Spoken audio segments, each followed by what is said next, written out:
ఒక్కటి చెప్పాలమ్మా, ఎట్టి పరిస్థితుల్లో కుటుంబం ఐక్యంగా ఉండాలి అంటే కుటుంబ సభ్యులందరూ ఒక్క చోట కూర్చుని ఒక్కసారి భోజనం చేయడం అనేటటువంటి సంస్కృతి ఉండాలి. ఎవరికి వాళ్ళు విడివిడిగా తినడం, ఎవరి తిండి వాళ్ళు తినడం. ఒకళ్ళు పిజ్జా తెప్పించుకుంటారు, ఒకళ్ళు నూడిల్స్, ఇంకొకళ్ళు సబ్వే నుంచి తెప్పించుకుంటారు. ఎవరిష్టం వాళ్ళు తింటూ ఉంటే అదో కుటుంబమా?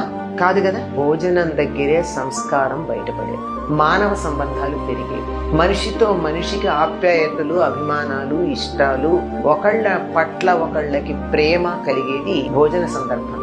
అందువల్ల ప్రధానంగా పెద్దవాళ్ళు ఎట్టి పరిస్థితుల్లో ఎవరి మాట ఆ ఇంట్లో చలామణి అవుతుందో, కొంతమంది ఇంట్లో అమ్మగారిది అవుతుంది, కొంతమంది ఇంట్లో అయ్యగారిది అవుతుంది, చెప్పలేం. ఎవరి మాట చలామణి అవుతుందో వాళ్ళు ఇనిషియేటివ్ తీసుకుని కుటుంబ సభ్యులందరూ ఒకే చోట కూర్చుని ఒక్కసారిగా భోజనం చేయడం అన్నది అలవాటు గనక చేసుకున్నట్టయితే అసలు కుటుంబ వ్యవస్థ బాగుపడిపోతుంది.